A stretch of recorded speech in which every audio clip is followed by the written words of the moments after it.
você fica por dentro dos principais acontecimentos do momento. A informação com credibilidade levada até você por quem entende do assunto. Está no ar. Jornal da Manhã. Jornal da Manhã. A equipe da verdade. Aqui na Rádio Difusora. Bom dia. Os destaques desta edição. Justiça do Trabalho suspende paralisação dos rodoviários marcada para esta quarta-feira. Segurança Pública divulga hoje estratégias para conter assalto a ônibus na cidade. Relator dá parecer favorável à redução do número de deputados federais e senadores. Justiça e Tribunal de Contas tentam evitar intervenção do governo na Oi, que está ameaçada de falência. Nos Estados Unidos, prefeita renuncia após apoiar insulto racista a Michelle Obama. Depois do ministro da Economia, agora foi a vez de um ex-vice-governador ser preso acusado de fraude na Rússia. Brasil vence o Peru e se isola na liderança das eliminatórias. Noite de violência em Santa Etelvina com 2 assassinatos. Mais um acidente na M070. Comerciante morre em capotamento que deixou outras 2 pessoas gravemente feridas. O Jornal da Manhã começa agora. 5h46. Previsão do tempo. O Climatempo previa 36 milímetros de chuva ontem, o que não aconteceu. E para hoje diz que é de 60% a probabilidade de chover 34 milímetros com temperatura máxima de 35 graus. É de 26 graus a temperatura no momento aqui no sítio histórico da cidade, com 80% de umidade no ar. Os ventos estão calmos, com 5 km/h de velocidade. Hoje é quarta-feira, 16 de novembro. Estamos chegando aos 321 dias do ano. Faltam 45 para terminar 2016. Dia das Santas Gertrudes e Margarida da Escócia. Comemoramos ainda o Dia Internacional para a Tolerância, instituído pela ONU, Dia Nacional dos Ossomizados, o Dia Nacional de Atenção à Dislexia e o Dia da Polícia Federal. Operam sem restrições para pousos e decolagens os aeroportos Eduardo Gomes e o Militar de Ponta Pelada. Fatos acontecidos nesta data. Registros da história. 1676. Elevação da Diocese de São Salvador da Bahia à categoria de Arquidiocese e da Prelazia de São Sebastião do Rio de Janeiro à categoria de Diocese pelo Papa Inocêncio XI. 1907, Oklahoma torna-se o 46º estado norte-americano. 1908, inicia-se o culto de Umbanda. O médio Zélio Fernandino de Moraes incorpora o Caboclo das 7 Encruzilhadas. Credo. 1938. O químico suíço Albert Hofmann sintetiza o LSD pela primeira vez na história. 1940, os nazistas fecham acesso ao gueto de Varsóvia construindo um muro ao redor. 1945, era fundada a Unesco. 1973, programa Skylab, a NASA lança do Cabo Canaveral, na Flórida, a Skylab 4 com uma tripulação de 3 astronautas para uma missão de 84 dias. 5h48 em Manaus. Sejam bem-vindos ao Jornal da Manhã. Bom dia, Eduardo. Bom dia, Paulo. O Sindicato dos Trabalhadores em Transportes Rodoviários de Manaus descartaram a greve geral que estava prevista para acontecer hoje.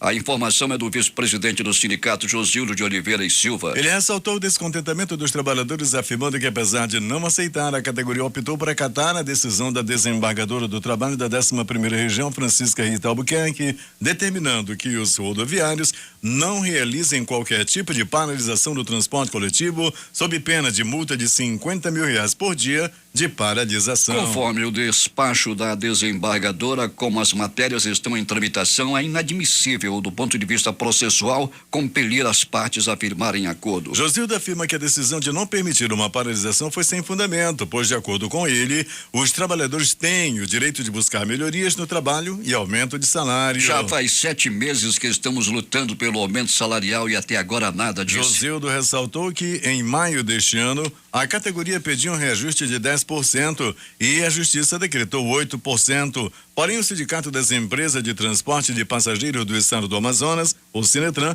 recorreu da decisão e o processo ainda está em tramitação no Tribunal do Trabalho. No documento enviado ao Sinetran, no último dia 10, os sindicalistas cobravam a assinatura do dissídio coletivo 2016-2017, que está sob júdice, e o cancelamento imediato da compensação de horas extras e feriados a todos os empregados. Na liminar, a magistrada esclarece que a compensação das horas extras e dos feriados tem previsão legal nos artigos 59 da CLT e 9º da Lei número 605/49. Portanto, a exigência de cancelamento imediato da compensação não encontra amparo legal. Conforme o Sinetran, a medida tem o objetivo de evitar maiores transtornos à população usuária do transporte coletivo. A greve era para começar aos primeiros minutos de hoje e não vai acontecer. Eu converso com o repórter Alberto Pellegrini, que está nas ruas da cidade e acompanha tudo. Pellegrini, tudo tranquilo no transporte coletivo? Tudo tranquilo, Paulo. Bom dia a você, bom dia aos ouvintes do Jornal da Manhã da Difusora. Paulo, tudo na mais absoluta tranquilidade, né? Cumprindo o que você me pedia logo no começo dessa madrugada para irmos até as garagens do transporte coletivo e assim o fizemos. Paulo, a primeira garagem que nós visitamos foi a garagem da União Cascavel, que fica pertinho do Instituto Médico Legal. Nós passamos, conversamos com alguns trabalhadores, tudo na mais absoluta tranquilidade. Agora há pouco, no nosso caminho aqui, que fica bem pertinho também do pronto-socorro João Lúcio, a empresa Global também opera na mais absoluta tranquilidade. No final deste bloco de notícias locais, nós teremos aqui informações sobre o que será feito para conter a onda de assaltos a coletivos em Manaus. As providências que estão sendo tomadas. Ontem, 3 ônibus foram assaltados em Manaus, lamentavelmente, passageiros em pânico. Num dos assaltos, eram pelo menos 6 bandidos, Pellegrini. Pois é, Paulo, aproximadamente 6 bandidos, né? Atacaram, houve um outro assalto, Paulo, já foi um arrastão dentro do ônibus. Adicionarmos a isso daí, na Torquato Tapajós, quando o desespero foi grande por parte dos passageiros, até um homem com ônibus em movimento acabou pulando desse coletivo, situação realmente bem complicada. E uma outra situação, Paulo Guerra, como você já tem por aí, daqui a pouco deve destacar também, que a bolsa de uma cobradora foi levada por um dos bandidos, ele estava do lado de fora do ônibus, né, Paulo? Ele pegou por fora, né, Pellegrini? Estão fazendo tudo que pode e o que não pode. Agora, quando são agarrados, e aqueles 2 já foram para a penitenciária, né? Já, Paulo, já foram para o presídio, né? E depois de, né, apanharam pouco, inclusive, e logo passaram por alguns curativos e foram levados a delegacia, prestaram depoimento e depois foram encaminhados a um presídio da cidade. Pois é, na unidade provisória, lá na BR-174. É bom que o clima lá é melhor, né, Pellegrini? Pois é, Paulo Guerra, né? Rodeado de árvores, o calor não é tanto, eles estão por lá aguardando por julgamento. Pellegrini, um grave acidente aconteceu na M70. Um comerciante, ele era comerciante lá em Iranduba, ele morreu no capotamento, 2 pessoas ficaram feridas, uma delas era a namorada dele, é isso, Pellegrini? Pois é, Paulo, as primeiras informações que uma delas era a namorada dele, ficou também ferida nesse acidente. Esse capotamento ocorreu, Paulo, por volta de 20 horas e alguns minutos, nas proximidades do Cacau Pereira. O carro parece-me que vinha em alta velocidade, segundo as informações de testemunhas que estavam no local, e o carro acabou perdendo o controle, o motorista perdeu o controle do carro e o carro capotou por várias vezes, um Gol de cor prata. Ele ainda foi levado ao pronto-socorro, né? Mas as informações que temos é que antes mesmo de atravessar a ponte, ele já havia morrido e foi levado até o pronto-socorro Juventina Dias. Pellegrini, 2 crimes aconteceram no Santa Etelvina, daqui a pouco você vai trazer os detalhes. Um homem foi morto a tiros e outro a golpes de faca. Pois é, Paulo, com características de acerto de contas, é um homem que morreu com um tiro lá no bairro de Santa Etelvina. O outro foi uma bebedeira, se envolveu lá numa briga, estava bebendo e era cachaça para lá, cachaça para cá, de repente houve um desentendimento e um furou o outro. O que foi ferido a faca deu entrada ainda no pronto-socorro, mas acabou morrendo. Daqui a pouco o Alberto Peregrini vai trazer tudo o que aconteceu na noite e madrugada na cidade. Bom trabalho e até daqui a pouco. Tudo bem, Paulo, a gente vai trazer também informações aí que durante a noite de ontem várias pessoas foram presas, 4 motos foram recuperadas, a polícia prendeu aí muita gente que estava vendendo droga na área central da cidade, aqueles bandidos que vinham agindo, o CPA Sul da cidade apertou o cerco e muita gente foi presa na área central no dia de ontem. Daqui a pouco a gente vai trazer as informações.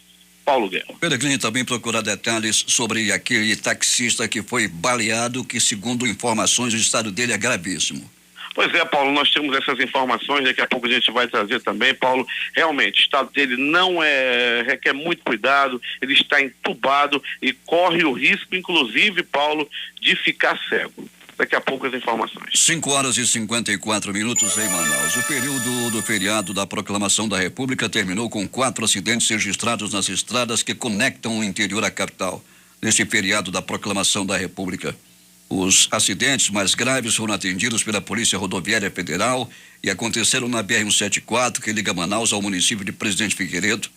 O primeiro ocorrido no domingo foi um atropelamento que resultou na morte da vítima, que não foi identificada. Já o segundo, que aconteceu na madrugada desta terça-feira, se deu na conexão da BR-174 com a estrada que leva ao distrito de Baubina. A Polícia Rodoviária Federal informou que se tratou de uma colisão entre um carro e uma motocicleta, como o Jornal da Manhã divulgou. Além desses casos, a PM registrou 2 engavetamentos, cada um envolvendo 3 carros na M70, estrada que liga Manaus a Manacapuru. A Polícia Rodoviária Federal divulgou também um balanço parcial de ocorrências na estrada durante o feriado. Segundo o órgão, ao menos 40 foram multados, que apesar da orientação da polícia, alguns motoristas ainda confundem o farol de posição com o farol baixo. Na rodovia BR-319, a Polícia Rodoviária Federal informou que não esteve atuando em alguns trechos devido à falta de sinalização. O Sindicato dos Engenheiros do Estado do Amazonas está anunciando a realização entre os dias 5 e 8 de dezembro da segunda semana amazonense de engenharia, com oferta de diversos cursos e palestras abordando assuntos voltados para o aprimoramento do exercício da profissão de engenheiro. De acordo com o que informou o presidente do CENGEM, engenheiro Vígiler Botelho, a segunda semana amazonense de engenharia, promovida pelo Sindicato dos Engenheiros do Amazonas, em parceria com o Instituto de Especialização do Amazonas e o Instituto de Ensino Superior Brasileiro, é voltada para os profissionais da área, mas estará aberta também à participação de todos que se interessarem pelos cursos e palestras oferecidos. Também serão sorteadas entre os participantes 50 bolsas parciais para cursos de pós-graduação e 5 bolsas parciais para MBA ou MBA, como queiram, em auditoria, avaliação e perícia em engenharia, e 5 bolsas para o curso de projetos de iluminação. A segunda semana de engenharia do CENGEM disponibilizará ainda o sorteio de outros 5 bolsas integrais para o curso de aperfeiçoamento profissional em gestão de projetos com Miss Project. Os interessados em participar devem ligar para o fone 32 31 17 54. Queremos aqui, nesse instante, levar aqui as nossas condolências ao companheiro José Alberto Zegdeg e toda a sua família pelo falecimento de sua mãe, ocorrido ontem, Dona Maria Cristina Lima da Silva, que morreu aos 76 anos aqui em Manaus por volta das 15 horas. Ela está sendo velada em sua residência em Manacapuru, no Boulevard Pedro Ratz, 740 no centro. E o sepultamento vai acontecer só amanhã às 5 da tarde no cemitério São Francisco Xavier, já que está à espera de um filho que não está na cidade. E ontem foi um dia muito tenso para a família. Eu conversava com o José Alberto Zegdeg. A mãe dele foi levada primeiro para o hospital de Manacapuru, onde lá não existe medicamentos, não tem material de assistência, um verdadeiro caos, uma verdadeira irresponsabilidade. Não só em Manacapuru, mas em outros municípios também. Depois que passou a eleição, muita coisa aconteceu em vários municípios de Manaus. Problemas em hospitais e as pessoas sendo penalizadas, inclusive muitos perdendo a vida, o que é bastante lamentável, uma falta de compromisso com a população. E o José Alberto Zegdeg ontem recorreu a várias pessoas, como o Coronel Frota, Dr. Edson Ramos, Sérgio Bringel, companheiro Alberto Peregrini também esteve envolvido nisso para trazer a Dona Maria Cristina Lima da Silva para Manaus e foi levada para o João Lúcio. E também contando com a colaboração da Luana, que é assessora do governador do estado. E é lamentável que tudo isso tenha acontecido. Os pêsames, a família de José Alberto Zegdeg, que é nosso companheiro, correspondente lá em Manacapuru, pelo falecimento da dona Maria Cristina Lima da Silva. 5h59 em Manaus. Emissoras de serviço de som que estão retransmitindo o Jornal da Manhã.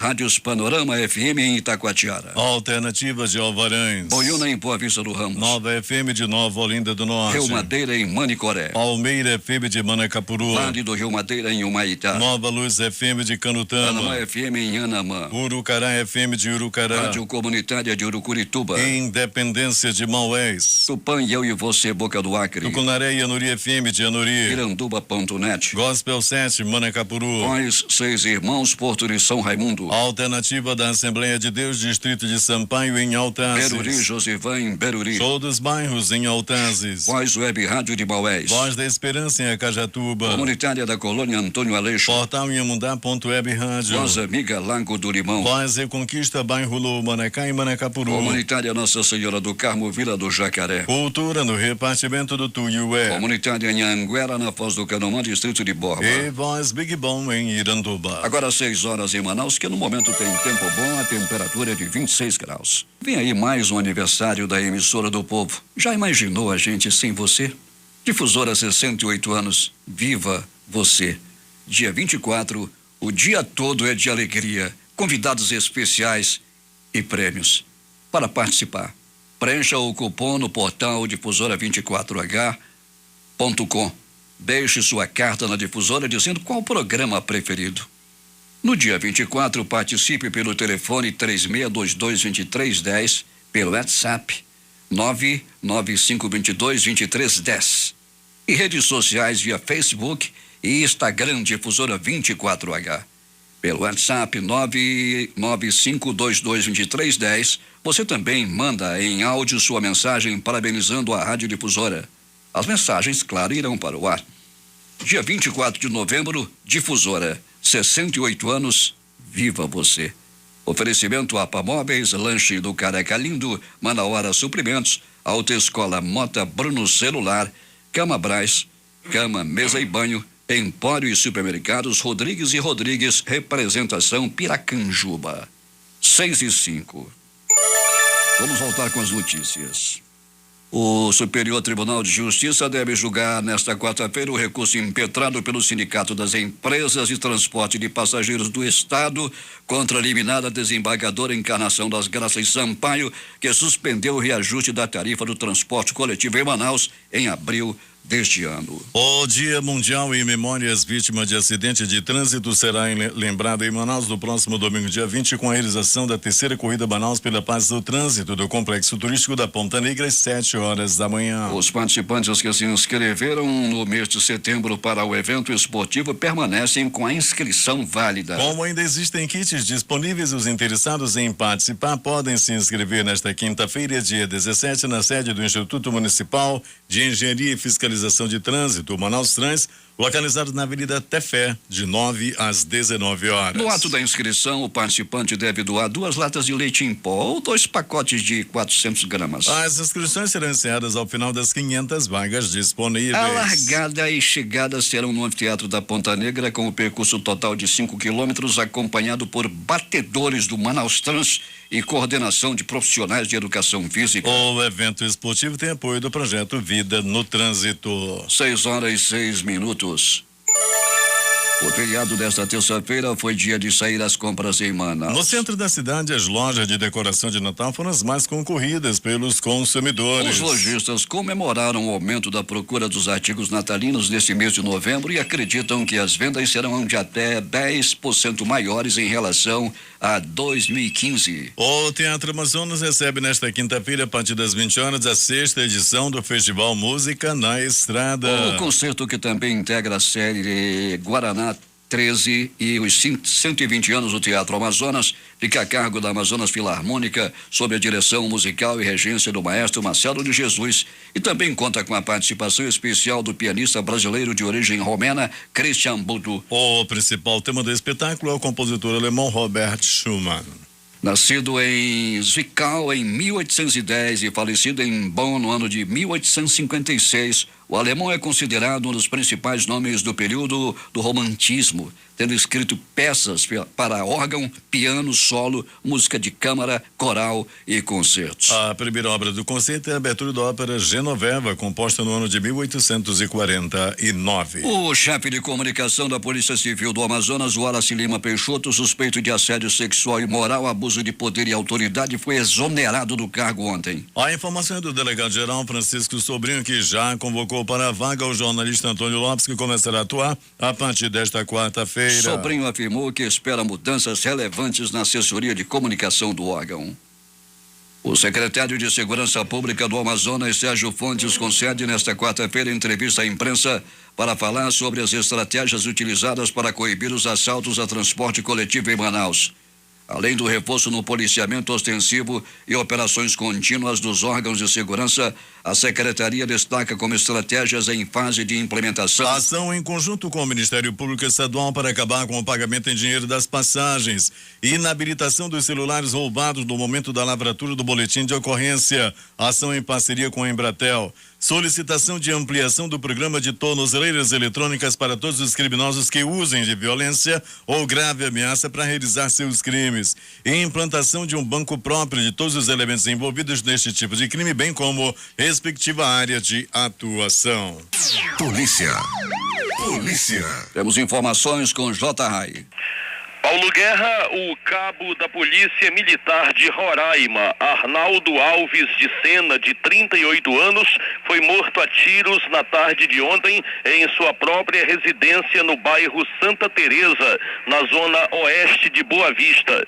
De acordo com testemunhas, 2 homens pularam o muro da casa do militar e dispararam contra ele pelas costas, enquanto Arnaldo de Sena se embalava em uma rede. Em seguida, os criminosos fugiram em um carro que os aguardava em frente à residência da vítima. Horas depois, um dos suspeitos foi morto em troca de tiros com policiais da Força Tática e agentes da Divisão de Inteligência e Captura na região do Cantá, interior de Roraima. Outros 2 fugiram. O cabo Arnaldo Alves de Sena era amazonense e trabalhava na penitenciária agrícola Monte Cristo, a maior unidade prisional do estado de Roraima. Ontem à tarde, 2 irmãs do PM viajaram para Boa Vista para trazer o corpo, que será velado no Centro de Convivência do Idoso Honorina Lopes,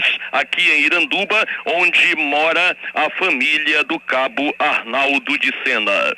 Paulo Guerra.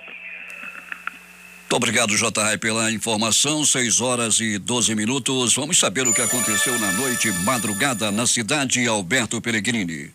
Muito bem, Paulo Guerra e ouvintes do Jornal da Manhã. Paulo Guerra, continua grave, é gravíssimo o estado de saúde do taxista José de Souza, de 61 anos.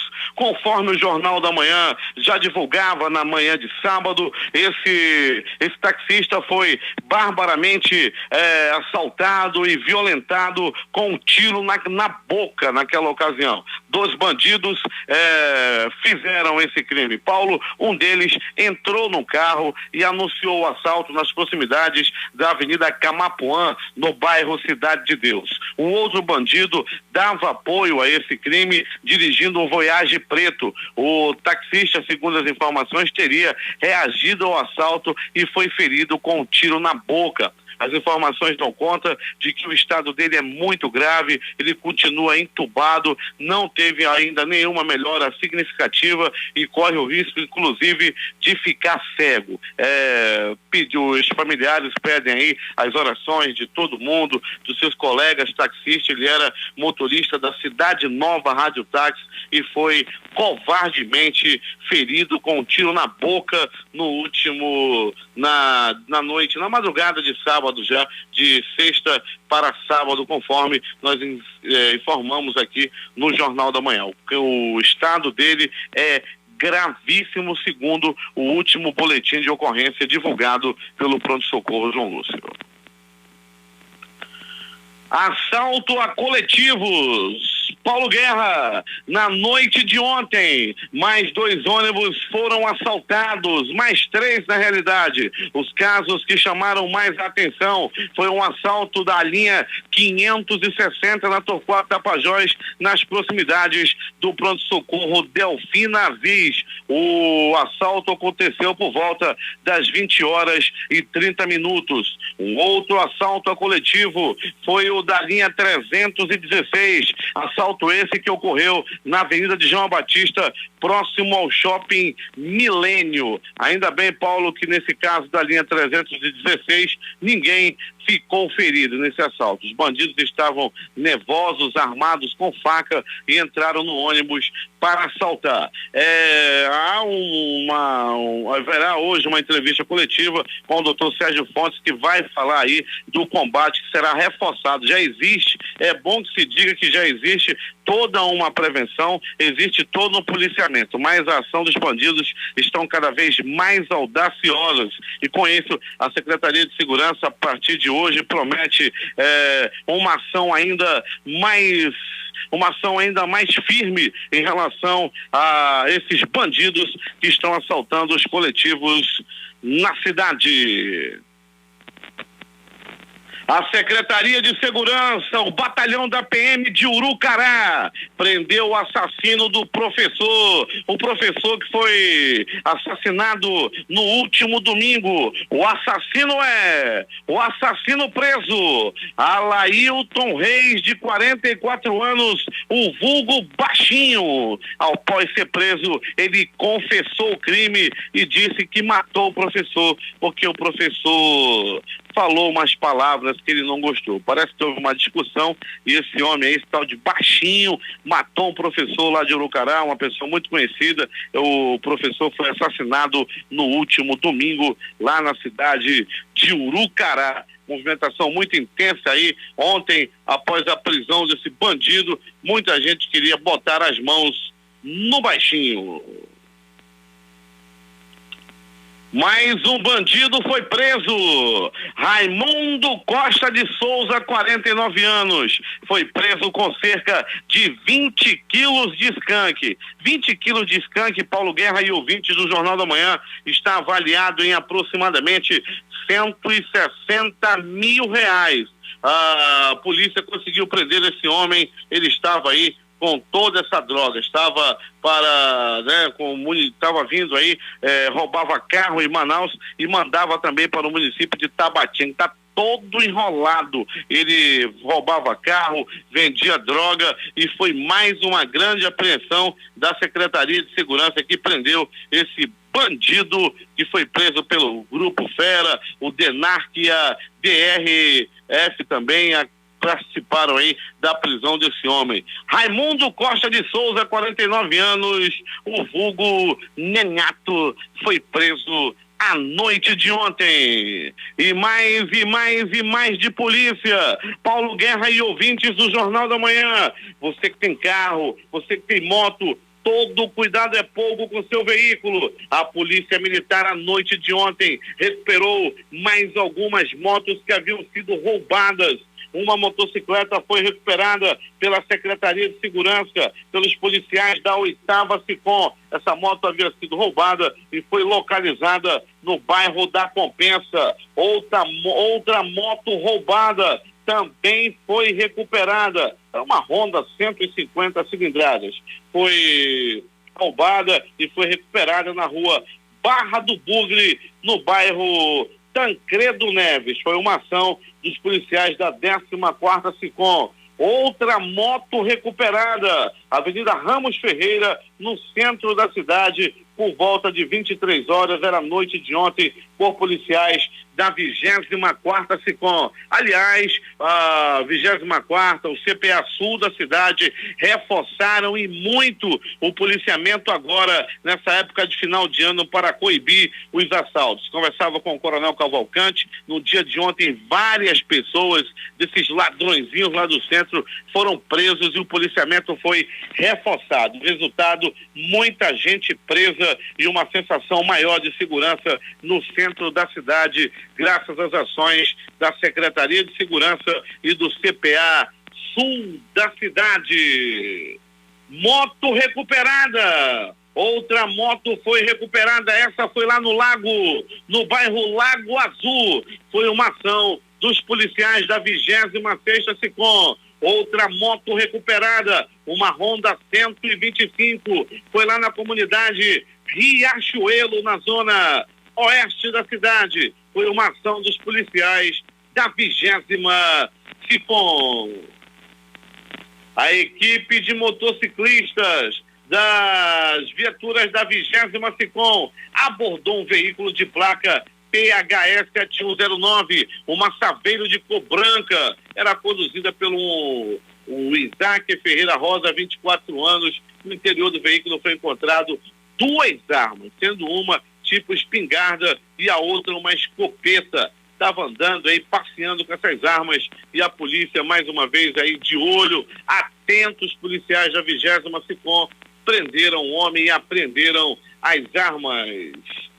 Ladrões de moto também foram presos na Alameda Cosme Ferreira, no bairro de São José Operário. Foi uma ação dos policiais da 27ª SICOM. Muitas ações da polícia durante a noite e madrugada, tirando bandidos de circulação que estavam agindo em toda a cidade. Paulo Guerra, para se ter uma ideia, ontem eu passava nas proximidades ali da Avenida Camapuã, na área da zona leste da cidade, e vi blitz da Polícia Militar junto com a Polícia Civil, a polícia trabalhando muito, e acabou prendendo aí pessoas que estavam aí com drogas, com armas, e outros também veículos que foram apreendidos.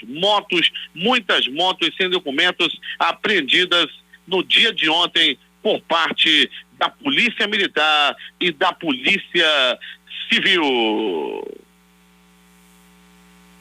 Outra, Paulo Guerra, outra ação da polícia. José Adelson Paiva, 44 anos, e os filhos dele, Anderson Silva e Emerson da Silva, foram presos. Eles estavam vendendo droga, estavam prontos para comercializar a droga quando foram surpreendidos pela polícia em uma grande ação da polícia. Eles também foram presos. Já tinha até um pé de maconha num jarro bonito, rapaz, estava crescendo, cada folha grande, aquilo depois de seco ia ter um valor danado pros noiados que gostam de misturar com pasta e depois queimar bagulho nas principais bocas de fumo da cidade. Foi outra quebra nos traficantes devido aí à ação da polícia durante a noite e madrugada. Pronto Socorro João Lúcio. Durante a noite e madrugada, o Pronto Socorro João Lúcio recebeu 4 pessoas, uma vítima de agressão física, uma outra pessoa deu entrada vítima de queda de moto. No Pronto Socorro Platão Araújo, um homem foi barbaramente assassinado, aliás, ele deu entrada vítima de espancamento e por pouco não era assassinado. Ele apanhou e apanhou muito de populares após roubar um celular. Ele deu entrada no pronto-socorro, recebeu alguns curativos e não corre risco de morte. O bandido não vai morrer. No pronto-socorro 28 de agosto, a movimentação também foi considerada tranquila durante o feriado. As principais ocorrências dão conta de que 2 pessoas deram entrada vítima de agressão física, 2 por acidente de trânsito, inclusive do acidente que ocorrera ontem na M070 por volta de 20 horas, quando um homem morreu e 2 pessoas ficaram feridas. As 2 jovens deram entrada no pronto-socorro e uma delas ainda requer muito cuidado. A outra já foi inclusive liberada desse acidente que ocorreu ontem na M070, culminando na morte de um comerciante do município de Iranduba. Agora, as notícias do Instituto Médico Legal. Saiba agora quem foi para a pedra nas últimas 24 horas. E atenção! E atenção! Olha só a faca, olha a faca! Olha a faca, olha a morte! Bairro de Santa Etelvina. 19h30. Era a noite de ontem, quando uma bebedeira acontecia em um bar localizado no bairro de Santa Etelvina. Várias mesas lotadas, os homens tomavam cerveja, o famoso litrão, e ouviam música. A música no bar estava alta. Naquela ocasião, estava tocando a seguinte música na hora do crime: você é louca, é danada e atrevida. Nesse mesmo momento, Paulo Guerra e ouvintes do Jornal da Manhã, houve um desentendimento, uma discussão. Essa discussão foi se acalorando, essa discussão foi tomando proporções cada vez mais violentas. Daí começou uma briga. Os dois frequentadores foram a vias de fato, ou seja, foram pra porrada. Um deles puxou uma faca e chamou o outro pra briga. Aí o outro ficou: calma, para. E alguém ainda dizia: olha a faca, olha a faca. E ele ficou olhando. Paulo Guerra parece que ele já sabia que ia morrer. De repente, ele ficou olhando para o seu oponente, que estava com uma faca, e o outro com uma peixeira na mão, impiedoso, deu-lhe 2 facadas em seu colega de copo, que não resistiu aos ferimentos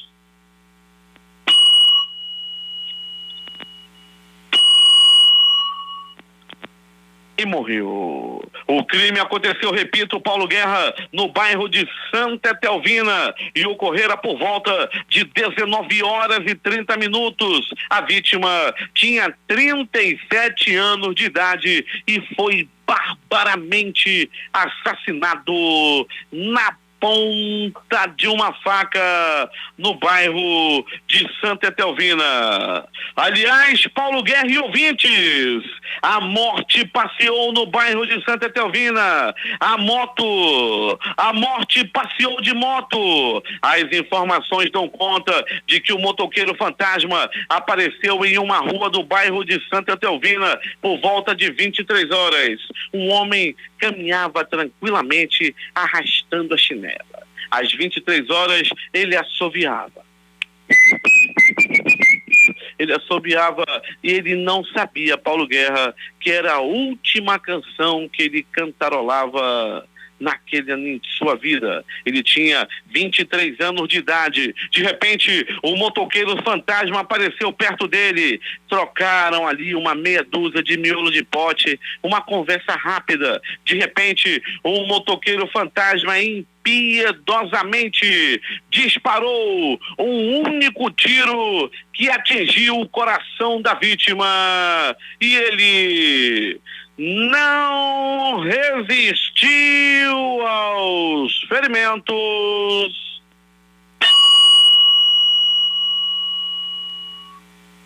e morreu. Foram as 2 mortes ocorridas ontem, as 2 no bairro de Santa Etelvina. Esse segundo crime, esse do tiro, tem as características de um acerto de contas. E o outro crime, uma briga de bar, e não dá mesmo. A Secretaria de Segurança trabalhando, mas o cara vai pro bar e um mata o outro, vai fazer o quê? E nesse também foi um acerto de contas, possivelmente devido ao tráfico de drogas. Morte no asfalto, morte na M070 nas proximidades do Cacau Pireira. Foi por volta de 19 horas de ontem. Um carro modelo Gol em alta velocidade, de cor prata, com 3 ocupantes dentro. Um homem de 47 anos, comerciante no município de Iranduba. Benício dos Santos da Costa, de 47 anos de idade. Ele perdeu o controle do veículo, o veículo capotou por várias vezes. O Benício ficou naquele momento ainda entre a vida e a morte. As 2 jovens também feridas. Ele foi levado ao pronto-socorro Joventina Dias, mas as informações dão conta de que ele já chegou praticamente morto naquela unidade de saúde. As duas jovens foram levadas à unidade de saúde, uma em estado mais grave, a outra apenas com ferimentos leves. Eu repito, Paulo Guerra, esse capotamento ocorrera por volta de 20 horas na M070, proximidades do distrito do município de Cacau Pireira, por volta de 20 horas, era a noite de ontem. O Instituto Médico Legal, a equipe do Dr. Jefferson Mendes realizou nas últimas 24 horas 40 exames de corpo de delito. Dentre eles, Paulo Guerra, um homem que deu entrada em um pronto-socorro da cidade. Ele foi barbaramente agredido pela própria mulher. As informações dão conta de que não é a primeira vez que ele dá entrada no pronto-socorro vítima de espancamento por parte da própria esposa. É um verdadeiro cabrão. Apanhou e apanhou muito da mulher, e quando perguntado por que foi, como foi, ele ficou ignorante, não quis dizer nada e não quis denunciar sua amada. É um verdadeiro cabrão. É contigo, Paulo Guerra. 6h30 em Manaus. Esportes. No começo da madrugada de hoje, o Brasil ratificou sua boa fase com uma vitória convincente em cima do Peru, e dessa vez em Lima, com o Estádio Nacional lotado. Gabriel Jesus e Renato Augusto garantiram a sexta vitória seguida da seleção brasileira, todas sob o comando de Tite. A marca é idêntica à do técnico João Saldanha, que fez o mesmo em 1969 com o time que conquistaria o tri no ano seguinte no México com Pelé e companhia. Dessa forma, o Brasil encerra o ano em lua de mel com sua própria torcida, depois de longos problemas de relacionamento. Os 3 pontos nesta 12ª rodada das eliminatórias sul-americanas para o Mundial de 2018 fizeram a seleção abrir 4 pontos de vantagem na liderança da classificação, agora com 27 pontos. Outros jogos de ontem pelas eliminatórias. Chile 3, Uruguai 1. Argentina 3, Colômbia 0. Equador 3, Venezuela 0. Bolívia 1, Paraguai 0. A Costa Rica atropelou a seleção dos Estados Unidos por 4-0 ontem à noite e assumiu a liderança isolada com 6 pontos no hexagonal final da CONCACAF, que classifica 3 seleções diretamente para a Copa do Mundo da Rússia 2018. Nas outras partidas da noite, Honduras derrotou Trinidad e Tobago por 3-1, enquanto Panamá e México não saíram do 0-0. Fechada a participação em 2016, a seleção brasileira já começa a olhar para a próxima temporada. Enquanto Tite estuda os próximos adversários, o coordenador Edu Gaspar e a diretoria da CBF planejam os próximos destinos da equipe nas eliminatórias e em amistosos nas datas FIFA, junho e novembro de 2017. Após o jogo contra o Uruguai em Montevidéu, o primeiro compromisso em casa será no final de março diante do Paraguai. E a confederação cogita levar esta partida para o Maracanã. Inicialmente, a seleção voltaria ao Rio de Janeiro em um dos confrontos finais das eliminatórias, mas este retorno pode ser antecipado. O martelo será batido nas próximas semanas. A negociação, no entanto, não se desenha tão simples, especialmente por conta do imbróglio envolvendo o futuro do Estádio Carioca. A Odebrecht finaliza nos últimos detalhes para devolver a gestão ao governo do Rio, que por sua vez estuda o que fazer com o Maracanã. Pelas eliminatórias, a seleção ainda jogará em São Paulo e em mais uma cidade. A favorita Brasília e Porto Alegre disputam a última vaga restante para 2017. Além dos 6 jogos pelas eliminatórias em 2017, 3 em casa e 3 fora, Uruguai, Colômbia e Bolívia, o Brasil ainda fará 4 amistosos no próximo ano. Serão 2 jogos em junho na janela da FIFA para a Copa das Confederações e outros 2 em novembro. Em novembro, diretoria e comissão técnica estudam a realização dos duelos na Rússia, palco do Mundial de 2018. Uma troca nas datas, no entanto, não está descartada, dependendo ainda das situações de logística. O Fluminense perdeu a chance de colar no G6 do Campeonato Brasileiro ao empatar em 1-1 com o Atlético Paranaense ontem no Maracanã lotado. Com o resultado, os tricolores chegaram a 8 jogos sem vitória e seguem a 3 pontos da zona de classificação para a Libertadores com 49 pontos. Já os paranaenses continuam na 6ª posição com 52, mas podem perder o posto para o Corinthians na rodada. Os cariocas conseguiram aproveitar uma das poucas chances criadas no primeiro tempo para abrir o placar com Cícero. No segundo tempo, o Atlético do Paraná chegou ao empate com Hernani de pênalti. Já nos acréscimos, os tricolores tiveram a chance de marcar o segundo, mas Gustavo Scarpa desperdiçou um pênalti. Na próxima rodada, o Fluminense terá pela pela frente a Ponte Preta no domingo em Campinas. No mesmo dia, o Atlético Paranaense vai receber o Sport na Arena da Baixada. 5 jogos dão sequência à 35ª rodada do Campeonato Brasileiro da Série A hoje. Às 19h30 jogam Botafogo e Chapecoense. 21 horas, Curitiba e Santa Cruz. Às 21h45, 3 jogos: Figueirense e Corinthians, América Mineiro e Flamengo, Sport e Cruzeiro. Últimas notícias. A Receita Federal paga nesta quarta-feira os contribuintes beneficiados pelo sexto lote, o penúltimo regular deste exercício de restituição do Imposto de Renda 2016. No Amazonas, 22.716 contribuintes receberão o crédito. Em todo o país estão incluídos nesse sexto lote 2.207.477 contribuintes, totalizando 2,6 bilhões em restituições.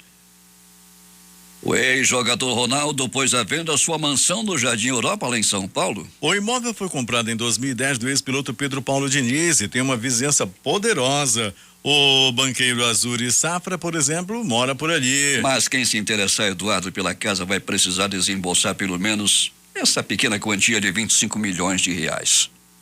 6h39. O Antonov 225, maior avião do mundo, decolou às 22h45 desta terça-feira do Aeroporto Internacional de Guarulhos. A decolagem estava prevista inicialmente para as 8 horas e foi adiada devido a um ajuste no alinhamento do avião com os trilhos que conduziram a carga para dentro da aeronave. Ele levou um transformador de 150 toneladas até Santiago do Chile, onde chegou nesta madrugada. A Justiça e o Tribunal de Contas da União vão se unir para tentar evitar uma intervenção do governo federal na operadora de telefonia Oi. Em recuperação judicial, a empresa tem uma dívida de 65,4 bilhões de reais e seus credores chegaram ao impasse que pode levá-la à falência. Os ministérios de Minas e Energia, Fazenda e Planejamento devem pedir à presidência para vetar alterações que deputados e senadores fizeram ao texto da medida provisória da privatização de distribuidoras elétricas. A circulação do texto no Congresso incorporou uma prática do passado, procurar soluções pontuais que trazem danos coletivos, afirma Paulo Pedrosa, secretário executivo de Minas e Energia. Os vetos que os ministérios pedem são para evitar o mal generalizado, diz Pedrosa, que não especifica quais são os itens dos quais discorda. Uma adição à medida é a respeito de trabalhadores das distribuidoras. Os legisladores querem que eles sejam mantidos durante 2 anos após a privatização. Outra mudança refere-se a linhas de transmissão em obras como as de Abengoa. A empresa espanhola venceu o leilão para trazer a energia de Belo Monte, mas a ANEEL quer relicitar as obras. Lançado na semana passada pelo presidente Michel Temer em cerimônia no Palácio do Planalto, o programa Cartão Reforma, que vai repassar recursos para obras em casa de família de baixa renda, deverá beneficiar menos de 3% do público-alvo em 2017. O programa é voltado a famílias com renda de até 1,8 mil mensais, que terão entre 2 mil e 9 mil reais para fazer reparos e reformas em suas casas. No ano que vem, segundo o governo, o orçamento do Cartão Reforma será de 500 milhões de reais. A previsão é que as famílias beneficiadas recebam em média 5 mil reais cada uma. O estado do Rio de Janeiro terá reforço da Força Nacional de Segurança nesta quarta-feira para auxiliar no policiamento durante a manifestação prevista em frente ao prédio da Assembleia Legislativa do Rio, que começará a votar o pacote com medidas de austeridade do governo. O pedido foi feito pelo governador Luiz Fernando Pezão. Em meio à confusão, Luiz Fernando Pezão desistiu da cobrança extra da contribuição previdenciária de servidores ativos e inativos do Estado, encaminhada pelo Executivo no início do mês para a Assembleia Legislativa. 6h42 em Manaus. 2 anos e 4 meses preso na sede da Polícia Federal em Curitiba, o doleiro Alberto Iosef irá para casa. Detido na primeira fase da Lava Jato em 2014, ele foi o terceiro réu a firmar acordo de delação premiada. Iosef era um dos principais operadores do esquema e o responsável por lavar o dinheiro que saía ilicitamente dos cofres da Petrobras. Era também responsável pelo repasse de propina aos envolvidos nos desvios. O relator do projeto, que reúne um conjunto de medidas de combate à corrupção, deputado Onyx Lorenzoni, do Democrata do Rio Grande do Sul, apresentará nesta quarta-feira o parecer final à comissão especial da Câmara que analisa esse projeto. A comissão foi criada para discutir as chamadas 10 medidas contra a corrupção lançadas pelo Ministério Público Federal no ano passado e entregues à Câmara neste ano. No relatório do deputado, contudo, serão apresentadas 17 propostas anticorrupção. A Comissão de Constituição e Justiça do Senado deve votar PEC que retira foro privilegiado de políticos e autoridades, inclusive o presidente da República, no caso de infrações comuns. O relator da proposta, o senador Randolph Rodrigues, da Rede do Amapá, estima em 22 mil os que têm algum privilégio de foro no país. Relator da PEC que reduz o número de parlamentares no Congresso Nacional, o senador Randolph Rodrigues apresenta também à Comissão de Constituição e Justiça do Senado parecer recomendando a aprovação desse texto. A proposta prevê redução de 513 para 385 na Câmara, corte de 25% no total de deputados. No Senado, a proposta é cortar um terço dos parlamentares, passando dos atuais 81 senadores para 54. Marat Organessian, ex-vice-governador de São Petersburgo, a segunda maior cidade da Rússia, foi detido em Moscou por conta de um processo criminal devido a uma suposta fraude, informou hoje o Comitê de Instrução russo. Segundo a investigação, o Organessian participou da organização de um esquema criminoso onde ele e outras 2 pessoas se apropriaram em 2014 de 50,48 milhões de rublos ou 1,5 milhão de dólares, a taxa de câmbio da época. Organessian, que era então responsável pelas obras públicas da antiga capital imperial russa, supervisionava a construção da Zenit Arena, um dos estádios da Copa do Mundo de 2018. Um primeiro navio da Marinha neozelandesa ancorou nesta quarta-feira em Kaikoura para ajudar na retirada de turistas que ficaram presos nessa cidade após o terremoto do fim de semana. Outros navios militares americanos, canadenses e australianos pretendem unir-se ao HMNZS Canterbury para reforçar o dispositivo de ajuda às vítimas do terremoto de 7,8 graus de magnitude que deixou 2 mortos e provocou graves danos materiais. No momento do terremoto, quase 1.200 turistas estavam em Kaikoura, localidade de 2.000 habitantes da Ilha Sul, conhecida como ponto de partida de excursões para observar baleias.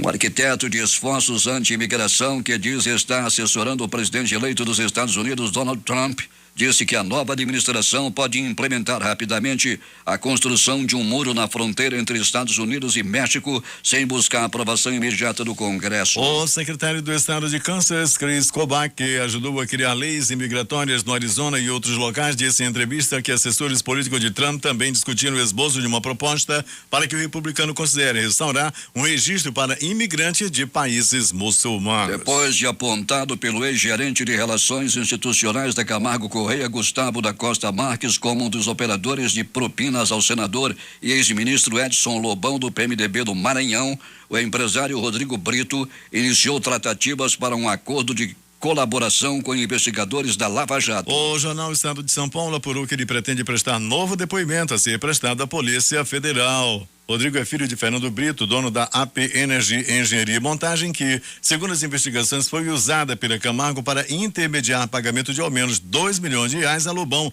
em suborno referente a obras de Belo Monte. Um dos principais responsáveis pelo setor de operações estruturadas, conhecido como Departamento de Propinas da Odebrecht, voltou ao Brasil de forma voluntária para negociar um acordo de delação premiada meses após ser preso na Suíça. Fernando Migliaccio da Silva, ex-executivo do grupo, foi considerado tanto em Berna quanto em Brasília uma peça-chave no esquema de propinas montado pela empreiteira. Sua prisão e seu retorno aceleraram outros acordos de delação premiada entre os executivos da construtora. Em menos de 3 meses, ele foi interrogado no país europeu em pelo menos 8 ocasiões. Michel Temer esclareceu o que pensa sobre uma eventual ordem de prisão de Sérgio Moro contra Lula. Se a prisão vier depois de uma condenação, não haverá o que objetar, declarou. Em entrevista veiculada pela TV Cultura na noite de segunda-feira, Temer dissera que a detenção de Lula causaria instabilidade ao governo e ao país. Foi bastante criticado por essa declaração. O presidente achou conveniente explicar que se referia à provável reação de movimentos sociais a uma prisão temporária ou preventiva de Lula sem sentença sentença condenatória. Evidentemente, se lá para frente houver uma condenação judicial e Lula for detido em função dessa condenação, acabou, disse ele. Mais uma noite de comelança. O presidente da República, Michel Temer, oferecerá um jantar a senadores na noite desta quarta-feira no Palácio da Alvorada para pedir apoio à aprovação da proposta de emenda à Constituição, a PEC 55, que limita os gastos públicos pelos próximos 20 anos. Enviada pelo governo ao Congresso Nacional ainda no primeiro semestre, a PEC já foi aprovada na Câmara dos Deputados e pela Comissão de Constituição e Justiça do Senado. Cabe agora ao plenário da Casa votar a medida em 2 turnos. O primeiro está previsto para 29 de novembro e o segundo para 13 de dezembro. Por se tratar de uma emenda à Constituição para ir à sanção presidencial, a PEC precisa contar com o apoio de pelo menos 3/5 dos senadores, 49 dos 81 nas 2 votações. O barril de petróleo Brent para entrega em janeiro abriu nesta quarta-feira no mercado de futuro de Londres a $47,28, alta de 0,70% em relação ao fechamento de ontem. A prefeita de Beverly Welling, da pequena cidade de Clay, na Virgínia Ocidental, entregou o cargo depois de apoiar insultos racistas feitos no Facebook contra a primeira-dama Michelle Obama, citada como uma macaca, informou a imprensa americana nesta terça-feira. Ela foi pressionada a renunciar. Depois da vitória do republicano Donald Trump nas eleições americanas, a diretora da Clay County Development Corporation, Pamela Ramsey, postou no Facebook que será revigorante ter na Casa Branca uma primeira-dama com classe, bonita, digna. Estou cansada de ver uma macaca de salto, acrescentou Beverly, respondendo: ganhei o dia, Pam. E perdeu o mandato de prefeita. Pelo menos 4 pessoas morreram e 11 ficaram feridas por conta de um atentado com bomba, ocorrido nesta quarta-feira perto do Ministério da Defesa em Cabul, capital do Afeganistão, contra uma unidade de segurança e proteção aos altos funcionários do governo afegão. A Organização das Nações Unidas para a Educação, Ciência e Cultura, UNESCO, comemora este ano, nesse 16 de novembro, o Dia Internacional da Tolerância. Em mensagem para marcar a data, a diretora-geral da UNESCO afirmou que o mundo precisa combater o isolacionismo. Irina Bokova disse que a tolerância é um pré-requisito para a paz. E, segundo ela, as crises migratórias, a trágica situação dos refugiados e conflitos armados estão sendo utilizados como ferramentas para fomentar o ódio e estigmatizar as minorias. O Dia Internacional da Tolerância foi criado há 20 anos pela Assembleia Geral. Em entrevista à Rádio ONU, o diretor de Informação Pública da Unesco, Vincent Defourmi, afirmou de Paris que a tolerância está diretamente associada aos princípios da não violência. 6h50 em Manaus.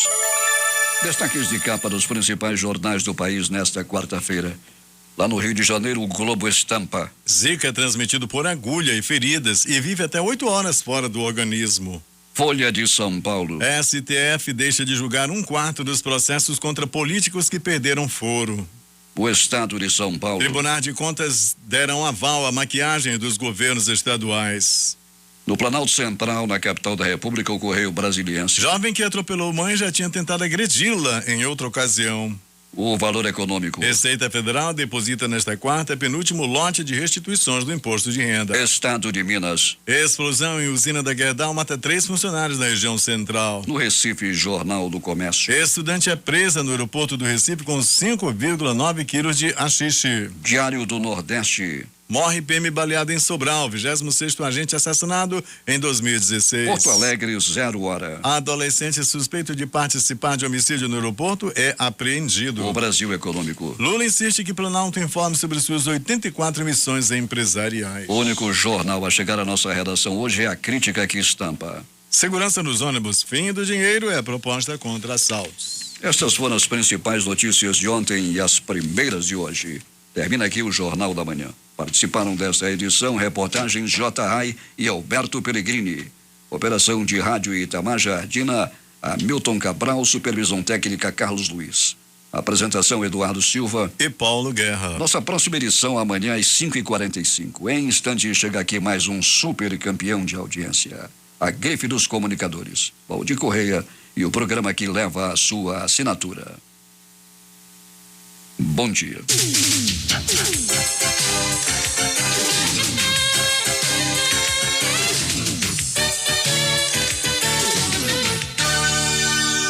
Hora certa. 6h52 em Manaus. Nota de falecimento. Familiares da senhora Maria Cristina Lima da Silva comunicam seu falecimento ocorrido ontem às 15 horas. Seu corpo está sendo velado no Boulevard Pedro Ratti, 740, em Manacapuru. O sepultamento ocorrerá somente amanhã às 17 horas no cemitério São Francisco Xavier. Dona Maria Cristina Lima da Silva era mãe do nosso correspondente em Manacapuru, José Alberto Lima, o Zeg Deg. 24 horas no ar, Difusora.